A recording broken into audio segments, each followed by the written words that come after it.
ఒక్కరు కూడా లేదు. ఇలా తయారైంది కదా. నన్ను అంటుంది రాజశేఖర్ రెడ్డి బిడ్డను నన్నంటుంది నేను అక్కడ తెలంగాణలో పార్టీ పెట్టానట.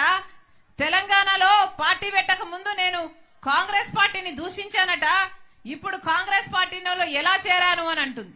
అమ్మా రోజమ్మా, మీకు గుర్తులేదేమో, నేను గుర్తు చేస్తాను. మీరు తెలుగుదేశం పార్టీలో ఐరన్ లెగ్ అన్న పేరుతో మీరు పిలువబడినప్పుడు రాజశేఖర్ రెడ్డి గారి గురించి మీరు ఎంతగా దూషణలు చేశారో ప్రజలు ఇంకా గుర్తే ఉన్నాయి. రాజశేఖర్ రెడ్డి గారు అంత మహామనిషిని పట్టుకొని రాజశేఖర్ రెడ్డి గారి గురించి మాట్లాడిన మాట పిచ్చి పిచ్చి వాగుడు. రాజశేఖర్ రెడ్డి గారి పంచ విప్పి కొడతాను అన్న పిచ్చి పిచ్చి మాటలు మాట్లాడిన ఆవిడ ఈ రోజా నా గురించి మాట్లాడుతుందా? రాజశేఖర్ రెడ్డి బిడ్డను నేను. రాజశేఖర్ రెడ్డి గారు ఈ ప్రపంచంలో నన్ను ప్రేమించినంతగా ఎవరిని ప్రేమించలే. అసలు రాజశేఖర్ రెడ్డి గారిని గౌరవించని చోటున నేను కనీసం ఊపిరి కూడా తీసుకోలేను. ఈ రోజు కాంగ్రెస్ పార్టీలో రాజశేఖర్ రెడ్డి బిడ్డ చేరింది అంటే ఎందుకు చేరింది? ఎందుకంటే వాళ్లకు రాజశేఖర్ రెడ్డి గారి మీద అపారమైన గౌరవం ఉంది అని నేను నిర్ధారించుకున్న తర్వాతనే కాంగ్రెస్ పార్టీలో చేరాను. మణిపూర్ ఘటనలో ఈ వైసీపీ క్రైస్తవులయ్యుండి వైసీపీ నిలవకపోయినా మణిపూర్ లో క్రైస్తవుల కోసం కాంగ్రెస్ పార్టీ నిలబడింది కాబట్టి నేను కాంగ్రెస్ పార్టీలో చేరాను. మన ఆంధ్ర రాష్ట్రానికి ప్రత్యేక హోదా గురించి వీళ్ళు కొట్లాడతామని చెప్పి మాట తప్పితే కాంగ్రెస్ పార్టీలో రాహుల్ గాంధీ గారు మొట్టమొదటి సంతకమే నేను ప్రత్యేక హోదా ఫైల్ మీద చేస్తాను ప్రధానమంత్రి అయినాక అని ఆయన మాట చెప్తే తర్వాత చేరాను నేను కాంగ్రెస్ పార్టీలో. నా గురించి మాట్లాడుతున్నారా? పైగా తెలంగాణలో పార్టీ పెట్టానట, నేను మూసేసి ఇక్కడికి ఎందుకు వచ్చాను అని అడిగింది.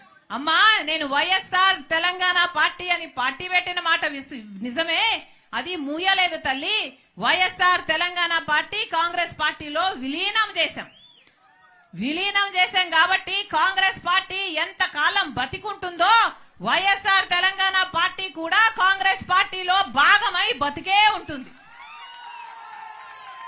ఈ రోజు ఆంధ్ర రాష్ట్రానికి రాజశేఖర్ రెడ్డి బిడ్డ వచ్చింది అంటే గొప్ప ఉద్దేశంతో వచ్చింది.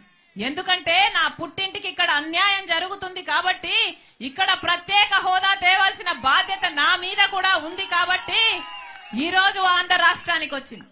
అక్కడ తెలంగాణలో మేము చేసిన పాదయాత్రకు పోరాటానికి అక్కడ ఒక నియంత్రణ దించింది రాజశేఖర్ రెడ్డి బిడ్డ. ఇక్కడ ఈ నియంత్రణలు దించడానికి రాజశేఖర్ రెడ్డి బిడ్డ మళ్ళీ ఇక్కడ అడుగు పెట్టింది. పైగా తెలంగాణలో తెలంగాణ ప్రభుత్వం డబ్బులు ఇవ్వాలట, అవి నేను తీసుకురావాలట. ఏమ్మా నేను తీసుకొస్తే మీరేం చేస్తారు? గాడిదలు కాస్తారా? అధికారమేమో మీకుంది, తెలంగాణలో టీఆర్ఎస్ పార్టీలో దోస్తీ ఏమో మీకుంది. ఈ 5 సంవత్సరాలు వాళ్ళని కౌగులించుకున్నారు, వాళ్ళ స్వీట్లు తినిపించుకున్నారు, వాళ్ళకు అన్నాలు పెట్టుకున్నారు, వాళ్ళని కలిశారు, పక్కపక్క నవ్వారు. మరి మనకు రావాల్సిన డబ్బులు అప్పుడు గుర్తు రాలేదా? అప్పుడు ఒక పేపర్ ముక్క వాళ్ళ చేతుల్లో పెట్టి మాకు డబ్బులు రావాలని ఎప్పుడైనా అడిగారా? వాళ్ళు వినకపోతే అక్కడే వాళ్ళ ఇంటి ముందరే కూర్చొని ధర్నాలు ఎప్పుడైనా చేశారా? మీకు చేతనయిందా? మీకు దమ్మున్నిందా? ఆ డబ్బులేమో అప్పుడు రావాల్సిన